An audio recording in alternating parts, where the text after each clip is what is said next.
Good morning, good afternoon, or good evening, depending on where you're calling in from today. Thank you for joining us for Fielding Graduate University's Virtual Open House Series, Part 5. If you didn't have a chance to attend our prior series live, the recordings are available on our website at fielding.edu. And these recordings are a great way to learn more about fielding, gain additional insight into the application process, and learn more about the various ways that you can fund your education. Today's session is a Q&A for anyone interested in the EdD and Leadership for Change. In addition to our wonderful student panel, who I'm excited to introduce momentarily, I'm equally thrilled to have our Dean of the School of Leadership Studies, Barbara Mink, with us. Would you like to introduce yourself, Barbara? Certainly. Thank you, Caroline. Yes, I'm Barbara Mink. I've been with Fielding for several decades, um, and I'm now in the role of being the Dean of the School of Leadership Studies. So I have several doctoral degrees that I work on. One is the EdD degree. The other is I work on the HOD side, or Human Organization Development side of the house, for their 2 degrees over there as well. We have a couple of master's degrees that I'm overseeing. So it's a broad span, but basically we're looking at leadership and change across profit, nonprofit, and institutional settings. I myself have an EdD degree from Duke University several years ago, and I've done many interesting things with the doctorate in education degree. Many people think that it's just a degree for educators, but I've done over 35 years of international business consulting. And in addition to working at Fielding, I've taught at other major universities, and I've also been a dean of 2 community colleges and taught at 3. But I've worked in the profit and nonprofit sector. I know a lot of people have interesting things that they do with their EdD degrees. They start their own businesses after they complete their doctorate with Fielding. A lot of people get into coaching.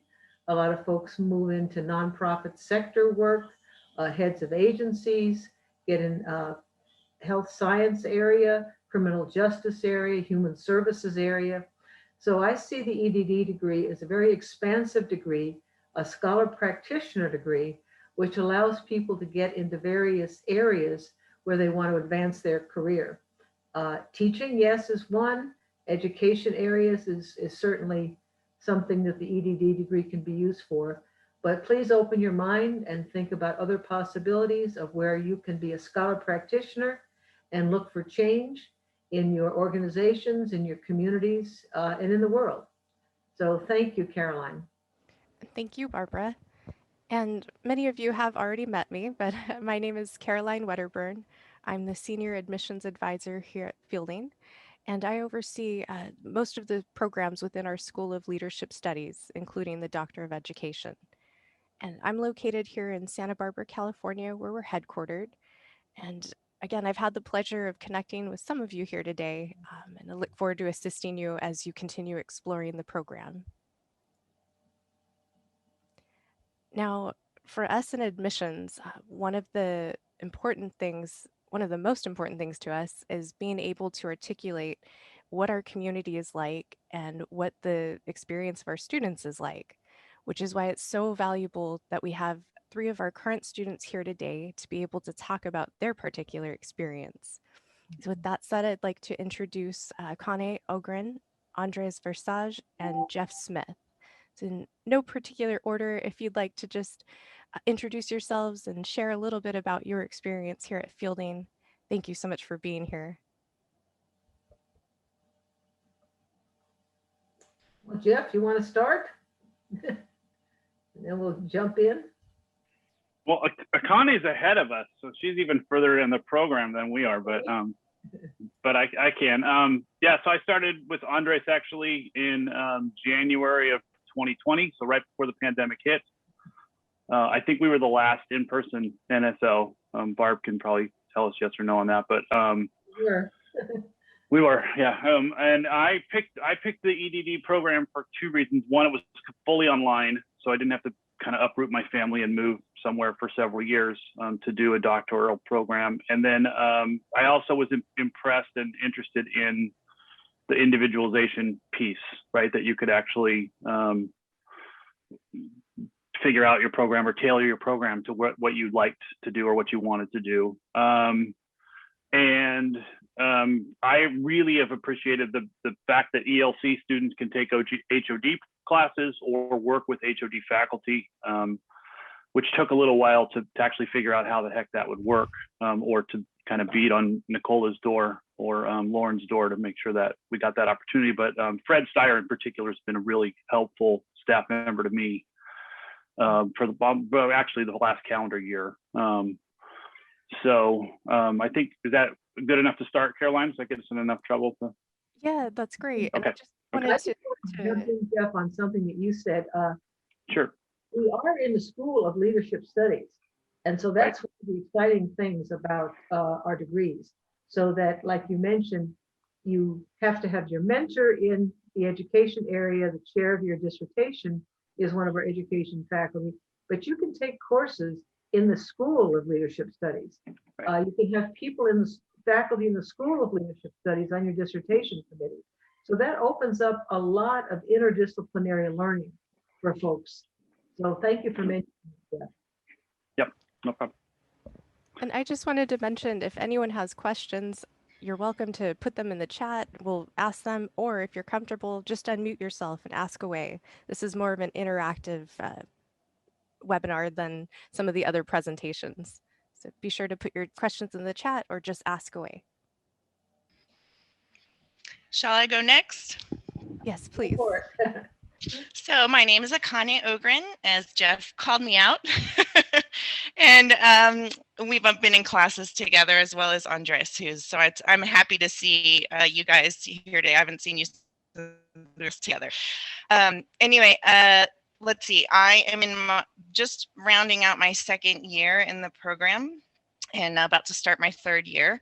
So just a little ahead as far as time is concerned compared to Jeff and Andres. But one of the reasons that I really decided that I really loved fielding was the diversity in the faculty and also in the student body. And it's personal in that, you know, I've thought about when I felt belonging or really comfortable in an educational setting. It actually takes me all the way back to elementary school when I was growing up in the DC area.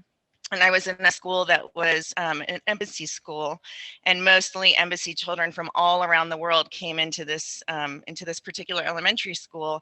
And shortly after, went through about fifth grade, and then my family, we moved out to DC. And from that point on, I was, you know, in predominantly very white communities. And it wasn't until I had moved into those white communities where I started to feel different and I didn't belong. And I never realized that until I had moved out of this very diverse school that I had been in up through really until my children even were in school. I live in Boulder, Colorado. So it's not very diverse here. So having that experience when I was looking to you know, attend a program or register for a program, I thought, oh, this is really it. This reminds me of that belonging that I felt when everybody sort of looked different and everybody had different cultures and different backgrounds and were coming from different countries.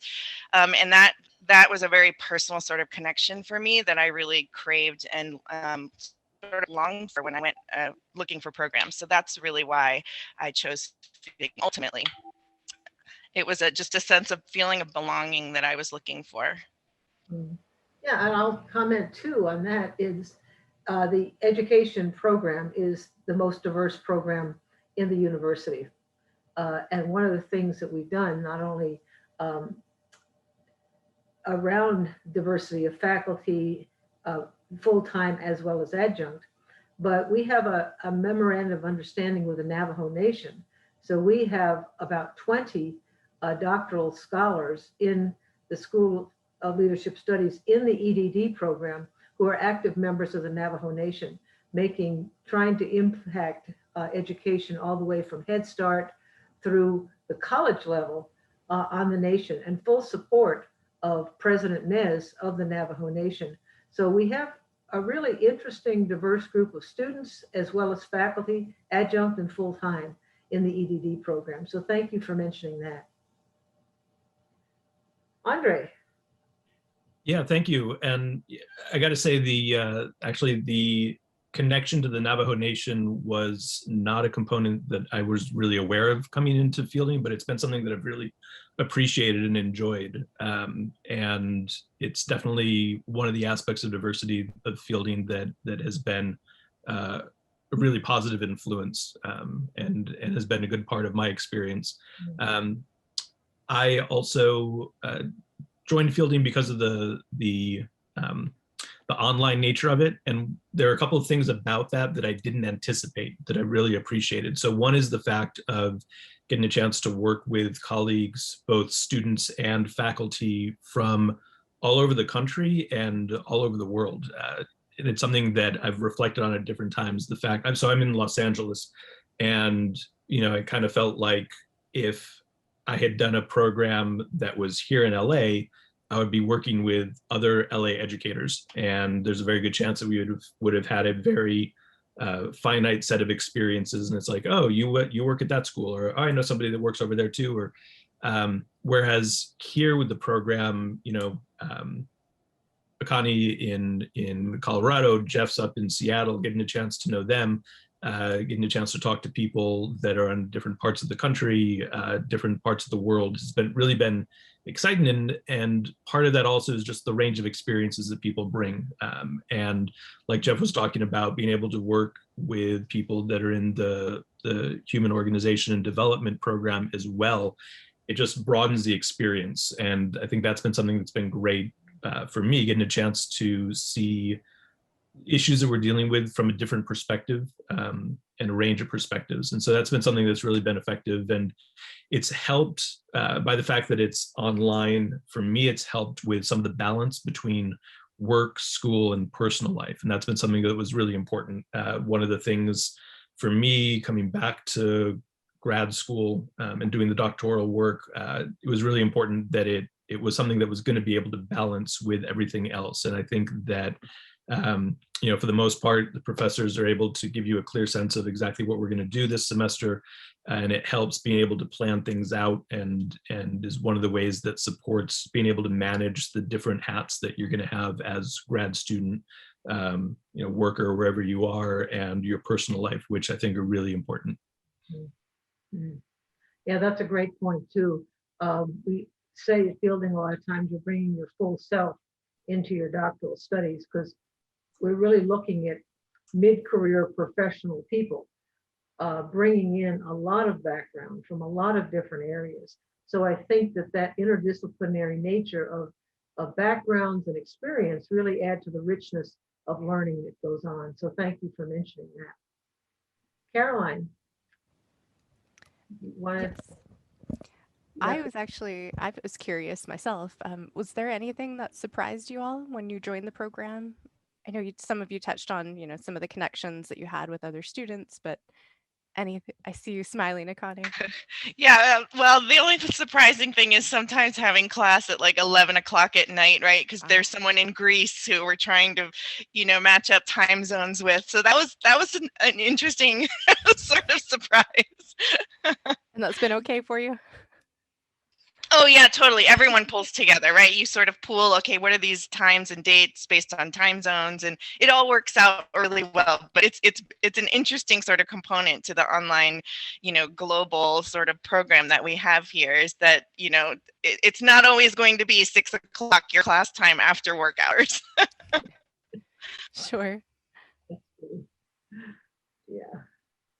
Yeah, that negotiation of the time zone has been interesting. And it's not just, okay, within the continental United States, which of the time zones here, but yeah, trying to figure out, can we meet up, after my work day, but, for you in China, being able to meet up after you've sent your children to school. And yeah, it's been an interesting piece, but it also goes along with having that different perspective. And I think it helps for me personally just to kind of like what Barbara was saying about bringing your whole self, and in a way sort of, for me, challenging my perspective on things, and sort of forcing the opening up of the vision of, okay, this is my take on it, this issue that we're talking about, but understanding some of the different perspectives that come into it. And yeah.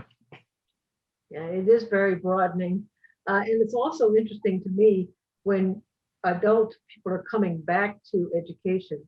You have family, extended family, you have work, you have some of your, a lot of you are on boards, nonprofit boards, or involved in other community activities. And then you're taking the mantle of becoming a doctoral student on top of that very full life, and figuring out how those pieces are all going to work together. I think the other thing that I also want to add as a positive is that, sometimes you wonder whether in an online atmosphere you can build community. And I have some of the strongest friends, that I never imagined, and this is all through these virtual class meet times, and we've cried online together, in class, like you sometimes just get into stuff that's really personal, and you create these sort of even online, you create sort of a community and an understanding that's really close and intimate, and so that was also a surprise to me that could be done, virtually in this program. Yeah, and hopefully too, we talk about not only being online, but being a distributed program. So I was in a conversation just yesterday, and it looks like we're going to have a January in-person session in Santa Barbara. January, I've got the days, I think it's 8 through 15. Those are optional, but it's a time again to engage and build community. So we're looking at those kind of events. And just Andre, one of the things about the Navajo Nation, we've had 4 annual Navajo education conferences in Window Rock, Arizona. Our 4th one had to be virtual, but we have November 18 and 19 on the schedule now for an in-person one. So bringing together all the research, the indigenous research that's happening, and having folks present that. So hopefully everything will be open enough by November that we can have that in person. So we're trying to blend a lot of the best of online with also some optional in-person pieces face-to-face for that distributed learning model. And speaking of research, I'd be curious to know if Akane, have you reached the dissertation phase quite yet, or what is your topic of interest? I have one more semester of coursework. Okay, close. Pushing you, isn't she? But folks do research in all sorts of areas. Have you had a thought about what your area might be, or what? This is for the question to me? Any of you? Yeah, I'm looking at eco-attachment and, taking developmental theory and then our relationship in place within the earth, and putting those two together. Any thoughts that you've had, Jeff or Andres, about potential research areas? I'm smiling because Jeff and I are kind of pushing each other through the program. So we came in at the same time and we're pushing each other through, and we were just meeting up yesterday to talk about our current status. So we're both finishing up courses.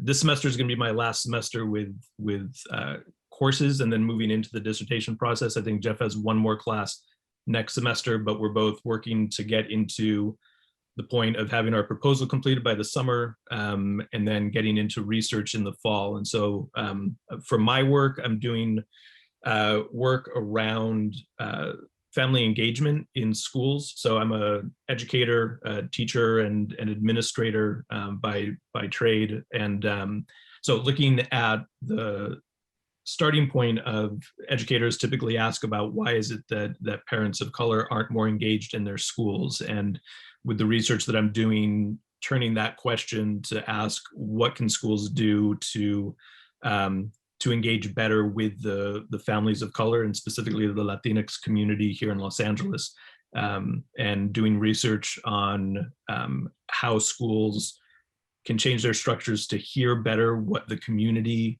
needs for the schools and wants, and find ways to better connect with the community where families are very interested in their children's education, and do have ideas about what they want for their children.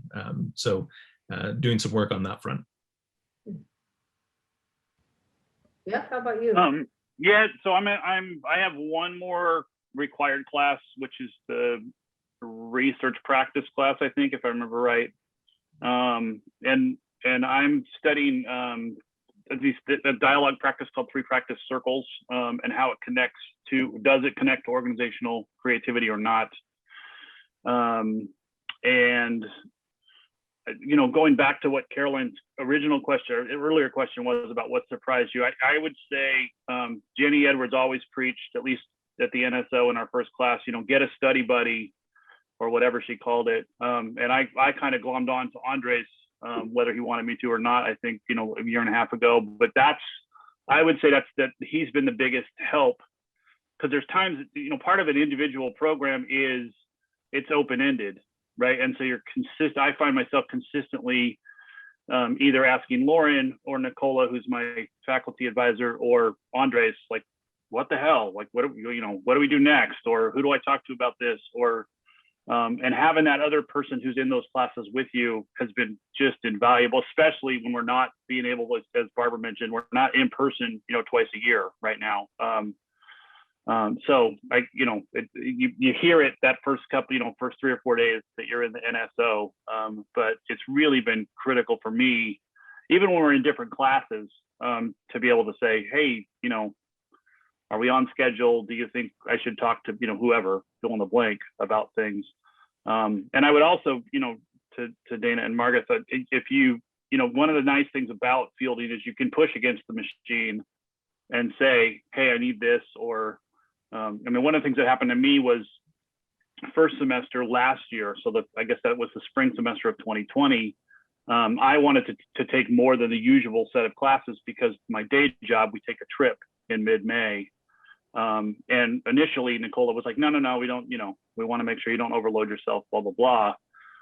But you know, I've had enough conversations with her and Lauren to be able to get a few more classes on that first, never mind that the pandemic hit and changed all of our plans, but things can, you know, you can move things around in this program, which I didn't experience at all in my master's program, for example. But having that, I would say having that person in with you, I think is really, I know Akane's, you know, a mutual friend of ours is Mana, and, you know, that having those people with you, both in class, like she's speaking to, but also outside of class, has been really helpful over the last, I don't know, 17 or 18 months. And like Andre said, we're trying to at least meet weekly to say, you know, how much progress are we making? Can I help you think about this? And just having another set of eyes, both on your program and on your writing, has been really invaluable to me. So I'm not sure.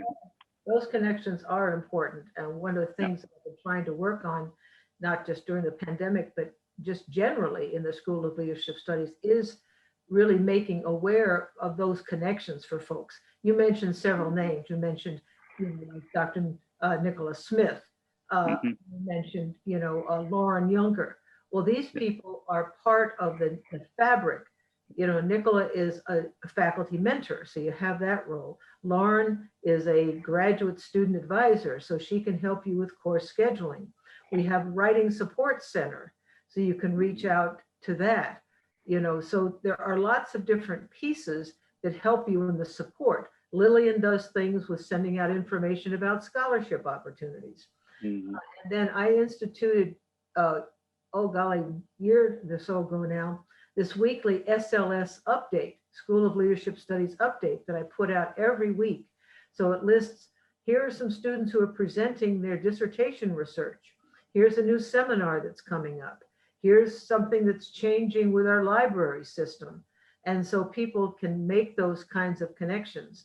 And then even next week, we're having the SLS virtual global session that starts on Sunday evening with an opening session, and we have seminars, 2-hour block seminars scheduled morning, afternoon, and evening, all day, Monday, Tuesday, Wednesday, Thursday, Friday.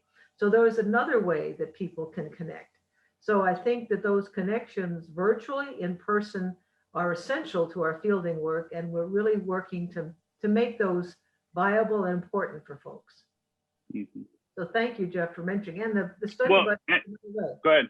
Well, and I would just say, especially, I had a couple of people in a class, I guess it was last summer. So they were one of the first NSOs that was virtual. And somebody threw out something about, your committee or something dissertation, further down the road, that they clearly, it freaked them out, right? I'm sure someone said it during their NSO, but they didn't have any idea like what was going on. And my advice to her, we talked offline after class, was go to Lauren, see if Lauren can help you figure out what the heck or your faculty advisor. Somewhere in between those two, you'll get some help. And I think that's the other challenge, I think, with the distributed program is who to talk to. You might have to bounce a couple of times to find the person who can actually answer your question. Whereas if if we were a physical campus, you would go straight to counseling or admissions or wherever, so that can be a challenge too, but there are answers there. You just have to dig a little bit sometimes to find out what they are.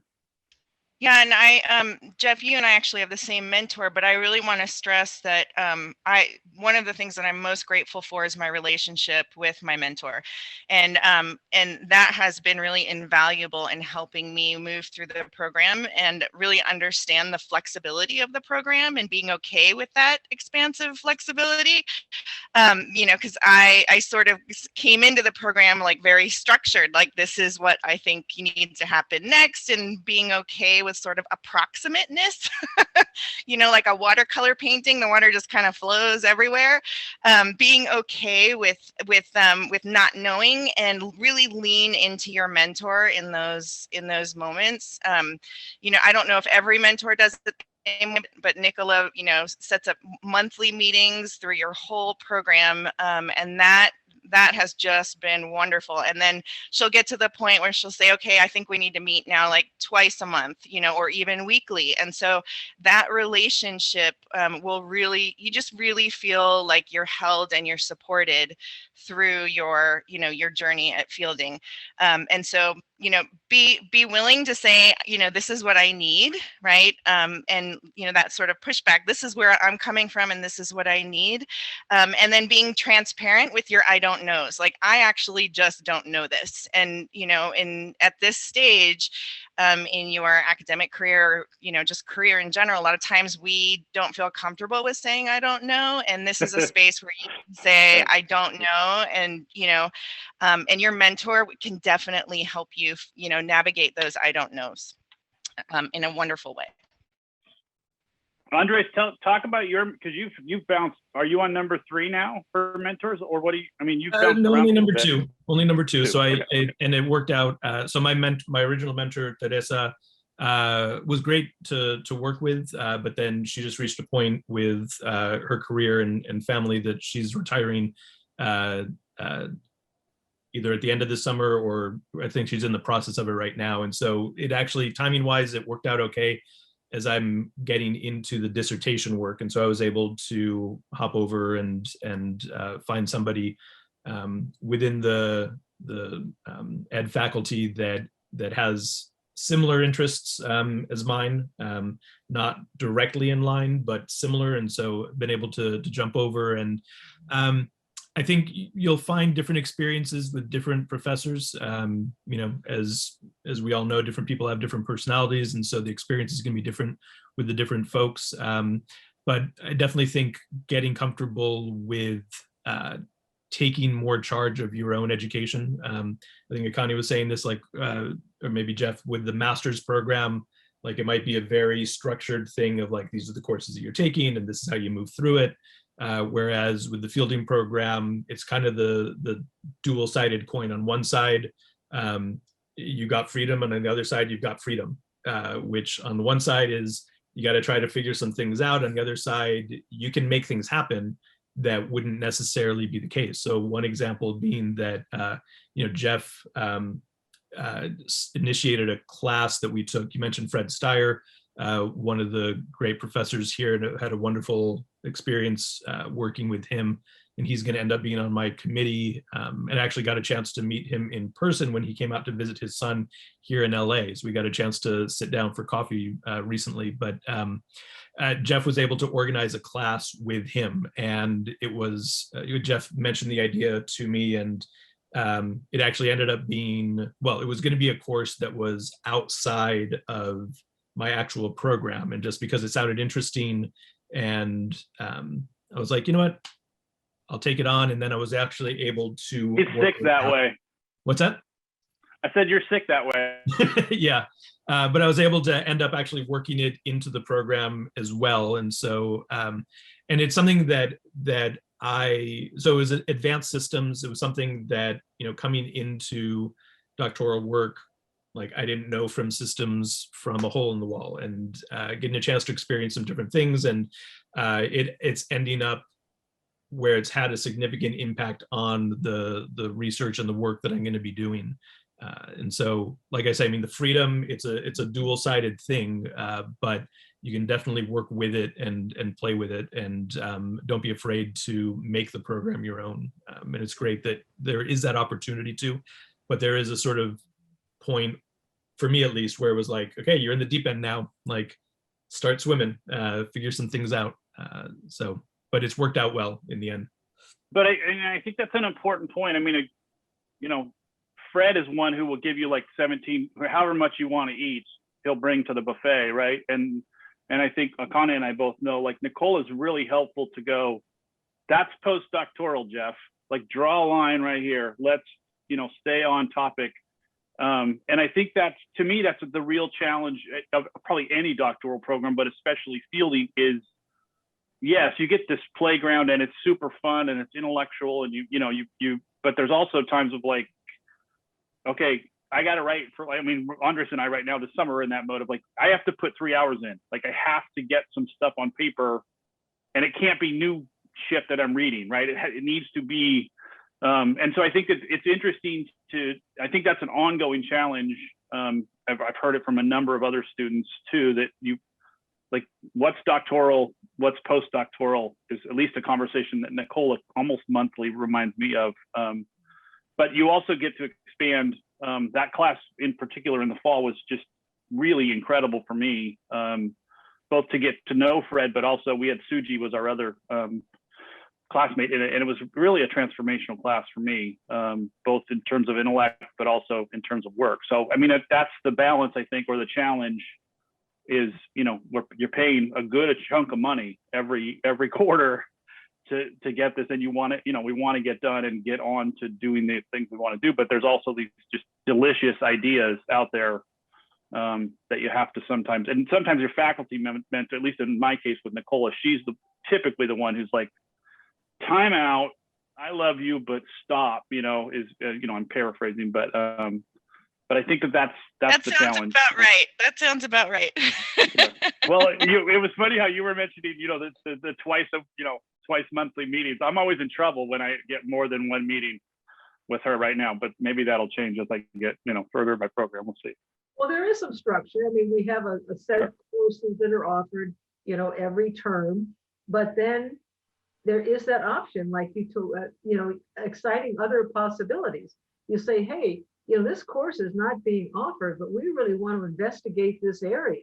So you can initiate, individual contracts with faculty members to really get in and study something that's of value and interest to you. So there's that balance between the structure of the courses that are offered on Moodle versus the independent study piece. And you're all adult professional people, so you ask for what you need. What's going to be important to you to move forward, in your personal and professional journey. Yeah, and I haven't had one professor yet say, no, I can't do that, in KA or independent contract, whichever world you're living in. I have had them say, I don't know if this fits what you're trying to study, which is super helpful. Yeah. But honestly, I mean, I've asked, I don't know if I'm on number 4 or 5 on independent contracts, and I haven't had one person yet go, oh, no, I can't do it. Or, I don't want to work with you, or whatever other reasons they might give. So that's also been helpful. Okay. Caroline, where do we want to go? With any other questions here, or? I just had a quick question, clarification. The Sure. course that you took, that Jeff and Andres took, was that an individual contracted course that Jeff initiated and then you were able to join as well? Yeah, exactly. And I Ah, was gonna offer some clarification on the independent contracts. And so, there are the classes, like Barbara was saying, they're the classes that are on the books, and your introduction to systems or change theory. They're the courses that are in the books. But then you have the opportunity to be able to create classes essentially with professors. And so, yeah, this was a course that Jeff initiated, and then yeah, Suji and I were able to join in. An interesting thing, and I don't know if this would be the experience with every other or any other professor, but in that case, we actually each had our own independent contract with Fred Steyer. So we were each taking the course in a different way, and so we each had stuff that he was giving us individually. Like Jeff was saying, like Fred will give you tons of reading to be able to pick and choose from. But yeah, the idea is that you're able to craft that with the professor the way that you will, and you can have it. It can be set up in different ways. So this semester I've got a couple of classes that are one-on-one, whereas you're also able to set it up with a couple of other folks, like the class that Jeff and I were in. And again, it's the idea of being able to tailor it to what you need. And I think that's something that, as you get more clarity about what you want to study and what you want to dive into, you might be able to create a little bit more of a more individualized course, even if it's within maybe a broader program or within a broader area that you're generally studying, but then getting more specific into a particular topic that you want to experience more specifically. And you both mentioned a particular other student's name. This student is not an education doctoral student. This is a doctoral student in the HOD program. So that also says we're in a school of leadership studies. So let's work across these silos, faculty-wise, student-wise, to connect. Yeah, and I've noticed, Caroline, that Dr. Jenny Edwards has joined. Do you want Jenny to maybe introduce herself? yes, absolutely, please. Welcome, Jenny. Jenny, are you with us? Maybe she's having trouble connecting. It might take a moment to unmute everywhere too. I know that happens to me. Yeah, Dr. Edwards is a faculty member in the EdD program, has been with Fielding for a number of years and helps with the new student orientation work a lot. So strong background in coaching and in public education. There she goes. Hi, Jenny. Hey, how are you doing? Let's say introduce yourself. Hi, Jenny Edwards. I live in Evergreen, Colorado, and I got my PhD from Fielding, and I work with the Educational Leadership for Change doctoral program.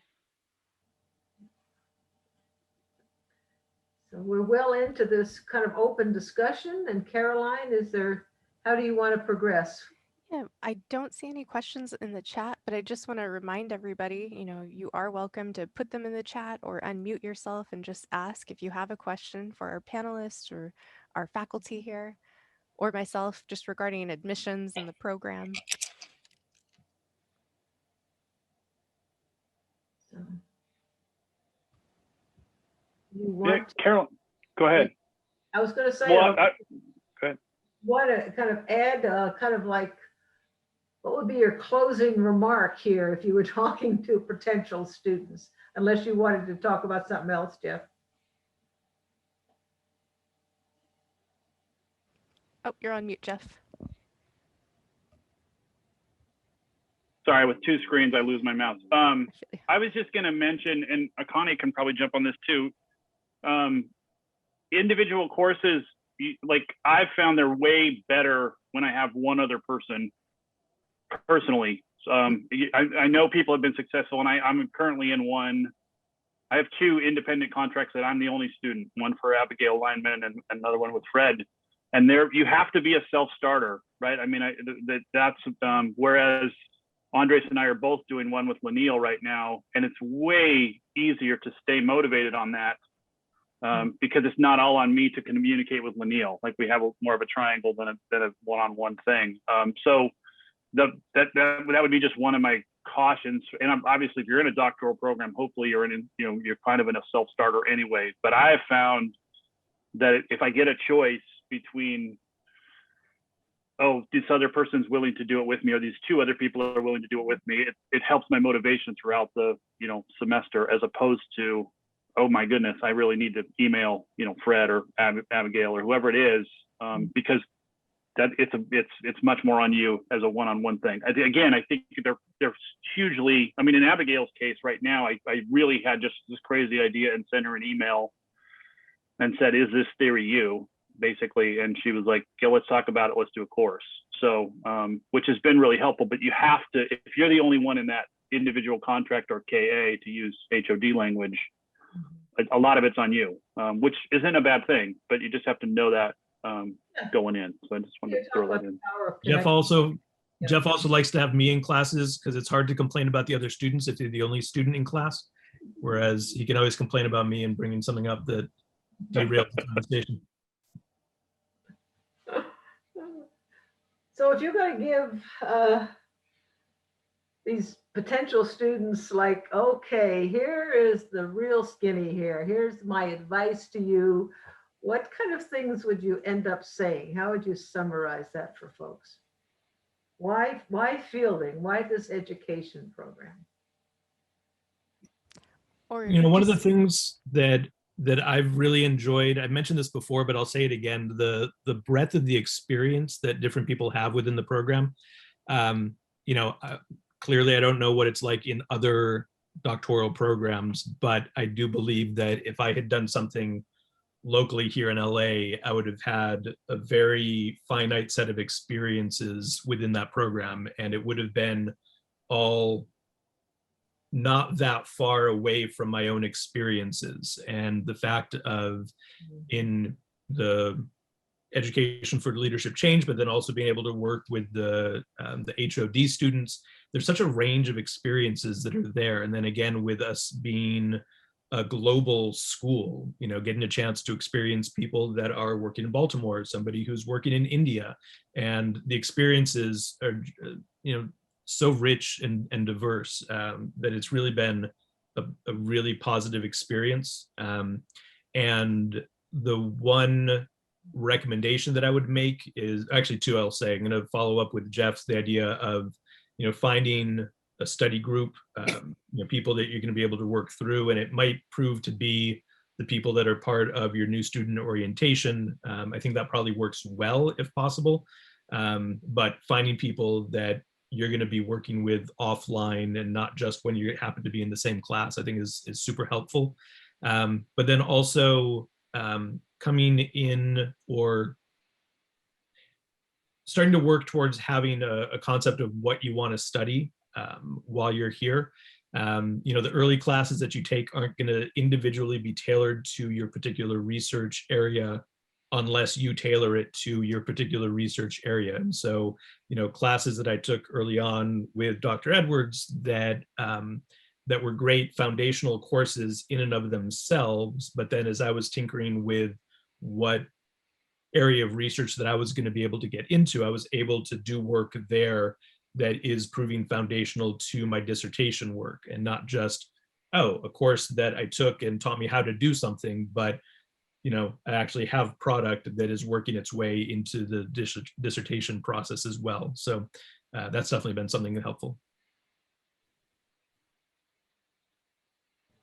I think one thing that has been a common thread throughout the beginning is sort of this really strong foundation of self-reflective practice, and really being able to, look at your program, look at your experiences both inside and outside of the program, and getting really comfortable with discomfort has been a theme for me, especially this year, and some cognitive dissonance, and just know that that's coming, especially when you start to move into these elective courses where you, like Jeff had called them delicious, they really are, and expect some disruption in your thinking and patterns. And that's actually, it's been wonderful and awful at the same time. But just know that that's a really strong thread at Fielding, is self-reflection, and really being able to look internally and then also externally through the program. And that's been it's been, like I said, it's been wonderful and awful, but valuable, valuable. Yeah, you've hit on a phrase that we often use at Fielding too, is that increasing your skills as a reflective scholar practitioner. And you brought in that piece as well. Thank you, Akani. Jeff, any closing? You know, I would just kind of dovetailing on the study buddy, to use Jenny's phrase, thing. One of our mutual friends, Akani and I, and Andres, is a woman named Mana, who's I think at the same spot Akani is, but you almost, I would say, and maybe this is the wrong metaphor, but you have to be in some ways sort of a talent scout. Amana wasn't in our NSO, but I forget which class it was that I took with her, and I immediately was like, okay, she can pull me if I need her to. She's got game, and she's excited, and she's, really a sharp person. And I think you have to, it's one thing to have somebody sort of fall in your lap. I think Andres, in my case, that kind of happened because we were just stuck together. But I also think you have to be pretty proactive to make those connections, because outside of the class, they really are critical. The professors can only do so much. They have, a lot on their plates. And to be with someone who's in the program with you, either at the same spot or, in Connie's case, just a little bit ahead. It reminds me of the trail, like when you're hiking and you think, oh my God, how much further are we, from the top? And somebody comes down from the summit and says, you got 15 more minutes, or, whatever they say. It's like, okay, there's like we can get there. That's just been super critical to my growth, and because it's hard work, right? You're doing really high level thinking, and like Akane's mentioning, like there's times where you're like, you just want to, puddle because you've spent 7 weeks doing this, and someone's come along and gone, no, Nicole is good at this, right? That's not quite what I think you are capable of. That kind of level is like, but having people with you is really critical. And so I would do that. I would say the same thing. And then really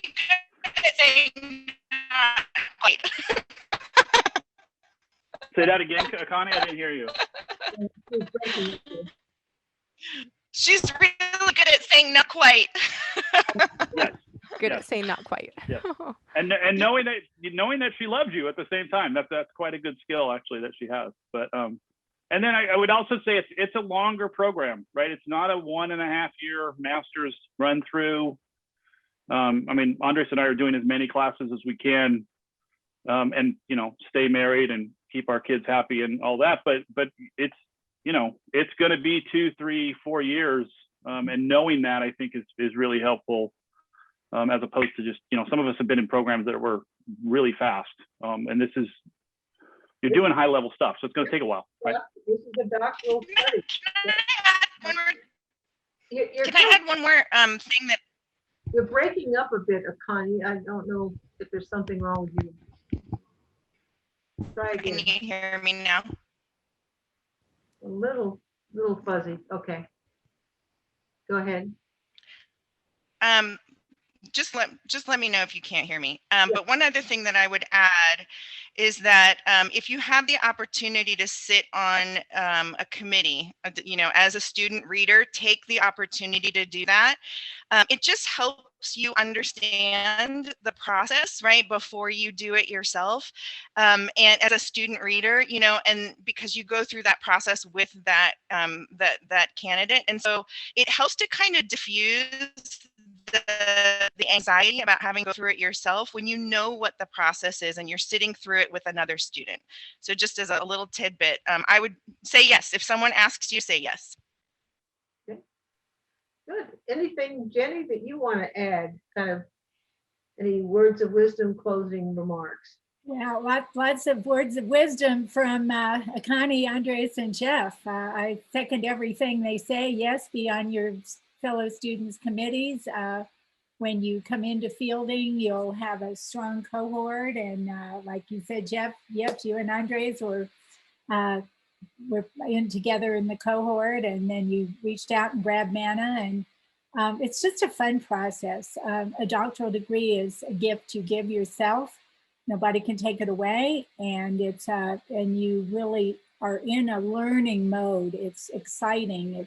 You're discovering, and then fielding is really unique because we encourage you from, like Jeff said, from day one, and Andres, in your classes, in everything, to orient your work towards your dissertation so that when you get there, and you may change your ideas along the way, and you may not have any idea what you want your dissertation to be right now, and that's totally fine.